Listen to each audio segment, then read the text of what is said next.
दीदी, जिस बहू को आप अपने इशारे पर नचा रही, क्या मन से वो आपकी सेवा करेगी? शाम के 6 बजे शुभांगी दफ्तर से थकी हारी घर में प्रवेश करती है। मम्मी जी, 1 कप अदरक वाली चाय प्लीज़। आज बहुत थक गई। पूरे दिन प्रेजेंटेशन के कारण बॉस के सामने खड़े खड़े मेरी तो कमर ही अकड़ गई। अभी लाई बेटा जी। इतना बोल मुस्कुराती हुई सास रेवती जी रसोई में गईं और फटाफट 3 कप चाय बनाकर ले आईं। 1 कप बहू के लिए, दूसरा कप अपने लिए और तीसरा सोफे पर मुंह फुलाकर बैठी हुई अपनी ननद के लिए, जो कुछ दिनों पहले ही दूसरे शहर से यहाँ घूमने आई थी। तीनों चुपचाप चाय पी रही थीं कि तभी शुभांगी बोली, मम्मी जी, मैं तो भूल ही गई कि मैंने आज आपके लिए समोसे खरीदे थे। गाड़ी में पड़े हैं, मैं अभी लेकर आई। तब तक आप लोग चाय मत पीना। मैं बस यूं गई यूं आई। शुभांगी के कमरे से जाते ही, भाभी तुम नहीं सुधरोगी। मैंने सुबह ही समझाया था कि बहू को इतना सिर चढ़ाना सही नहीं, फिर भी तुम उसके एक इशारे पर चाय बनाने के लिए दौड़ पड़ी, जबकि यहाँ बहू को हम दोनों के लिए चाय बनानी चाहिए थी, ना कि तुम्हें। तुम सास हो, नौकरानी नहीं।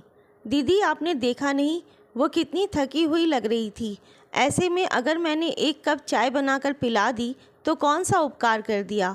भाभी, तुम सास हो और वो बहू। इतनी सी बात तुम्हें समझ नहीं आती कि सास को हमेशा तनकर रहना चाहिए, ना कि बहू के सामने झुककर। बहू की जगह अगर मेरा बेटा दफ्तर से थका हारा आता तब भी मैं चाय बनाकर देती ना। फिर बहू जो बेटे की तरह ही दफ्तर से थक कर आई है, उसके लिए चाय बनाने में झिझक कैसी? भाभी, तुम्हारा कुछ नहीं हो सकता। तुम्हारी अकल पर पत्थर पड़ गए हैं। तुम समझकर भी नहीं समझना चाहती। मुझे देखो, बहू के आने के बाद रसोई में कदम भी नहीं रखती। चाय बनाना तो दूर की बात है, मेरे होते हुए मजाल है जो बहू ऊपर सोफे पे मेरे बराबर बैठ जाए। बहू पर लगाम कसनी पड़ती है, नहीं तो तुम्हारी बहू की तरह बेलगाम घोड़ी बन जाएगी। वैसे मुझे क्या, बहू तेरी तू समझ। बहुत देर से रेवती जी अपने से बड़ी ननद की बातें सुनते सुनते परेशान होकर बोलीं, दीदी, मुझ में और आप में बस नज़रिए का फ़र्क है। आप बहू को अपने हिसाब से चलाना चाहती हैं और मैं इस रिश्ते में हिसाब किताब नहीं समझती।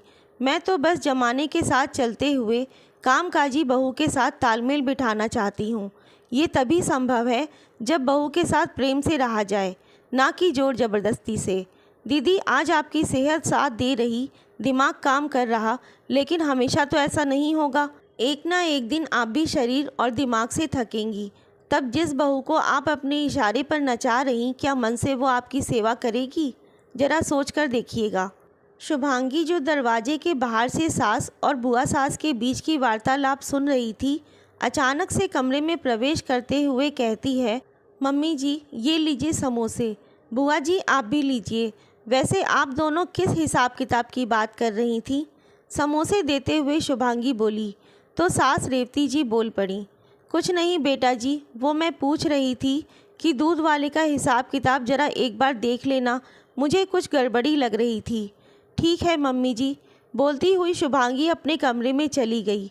उसे आज मम्मी जी की बात सुन अपने आप पर बहुत गर्व महसूस हो रहा था कि वो एक ऐसे परिवार का हिस्सा है जो बहू को बेटे के बराबर समझते हैं।